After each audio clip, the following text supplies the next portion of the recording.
This week on Pregnancy Pros, I'm your host, Grace Woods, and we're going to be discussing what to express or expect at the end of your pregnancy. Well, you're almost done. Yay, you made it to the end of your pregnancy, the third trimester. Whoop whoop. So you may be experiencing some symptoms such as stretch marks, heartburn, cramps, backaches, fatigue, and hemorrhoids, and many more. Really, whatever you're experiencing is a symptom. But don't worry, you're almost done, and at the end, you'll have a beautiful, beautiful baby. So, today we're going to be discussing what to do during the last few weeks of pregnancy. Some things to do is exercise, not vigorously, but still you should try to stay active during these weeks. And one of the most important things I'm going to say, what to do in the last few weeks, is listen to your doctor. I can't say this enough, but listening to your doctor is one of the most important things to do during your pregnancy and after. The next thing I'm going to suggest is wearing a good pair of shoes. If you're going to be walking and being active, you should have a good pair of shoes while holding a baby. The next thing I'm going to say, and I can't say this enough, is you must get enough sleep. And you have to have a good healthy diet and eat a lot of fruits and vegetables. Also, during these last few weeks, you should be figuring out details about the baby. Godparents, if you want that, like you should be taking classes in order to prepare for when the baby is really here. And the most important thing I'm going to say is you need to find a pediatrician for the baby, so after the baby is born, it could have everything that is necessary and to stay safe if anything happens. The next thing I'm going to talk about is your diet during the third trimester. During the third trimester, you should be eating about 200 to 300 more calories than you have been in the last two trimesters. Good foods to eat are ones high in calcium. Foods that are high in calcium usually include milk, and foods are yogurts and cheese. It is good to eat something with calcium at least once a day, but not more than 2 or 3. If you're a vegan or allergic to dairy, substitutes are dried figs, almonds, spinach, and broccoli. You should also be eating a lot of fruits and vegetables, like I said before, but you should be washing them very vigorously in order to make sure that they are safe and don't have any toxic or pesticides on them that you will be putting into your body. You should also be eating foods that are high in starch. Foods with starch help regulate blood sugar while pregnant.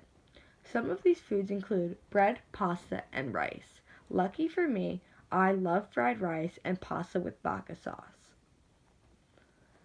You should also be eating foods that are rich in protein. These foods include chicken, fish, and eggs. If you are eating fish, it's good, but you should not be eating it more than twice a week. And you also have to make sure that it is fully cooked through. And if you are eating fish, you should be eating oily fish. Oily fish have omega-3. The benefits of omega-3 are that it helps develop the child's brain while in your stomach. Vitamins that you can be taking during your pregnancy are iron, calcium, vitamin D, potassium, and like I said, omega-3. So now we're going to be talking about after, like post-pregnancy, is get a lot of sleep. You deserve it after carrying a baby for so long. Next, check on yourself and your mental health. This is extremely important and you have to do it for both you and the people that you are surrounded by. Eat healthy meals. It will help you feel mentally better and it will help your body as well.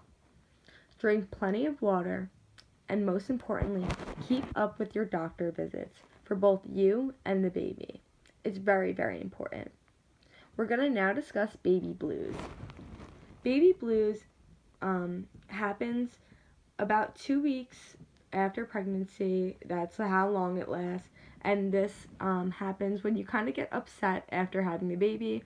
Symptoms of this is unexplained crying, insomnia, sadness, irritability, restlessness, and mood changes. There's a very different line between postpartum depression and baby blues. Postpartum depression usually lasts more than 2 weeks, and you have feelings of guilt and worthlessness. You may even have thoughts about hurting your baby. If this is happening, you must reach out to a doctor. The next thing I'm going to talk about is body changes post-pregnancy. A change that you will notice is your breasts are larger. This is due to the milk that is in there. In order to help pain, you can use a warm or cold compress and use cream for cracked or sore nipples.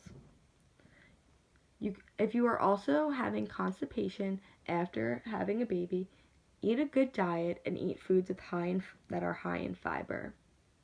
The area between your vagina and rectum also may be torn or sore. In order to help this, you can do Kegel exercises and ice the location. You may also be sweating a lot more after having your baby, especially at night. In order to help this, you can try and keep cool by a fan or using less blankets. You may also receive cramps. This is due to the uterus returning back to the original size, and this will result in cramps. You can ask a doctor about medications that are safe and recommended. One of the last things that your body will change, there are also many changes, but these are some that I've had, is vaginal discharge. This will happen about 2 to 4 weeks after pregnancy. This is the body clearing out the waste from your body and the uterus.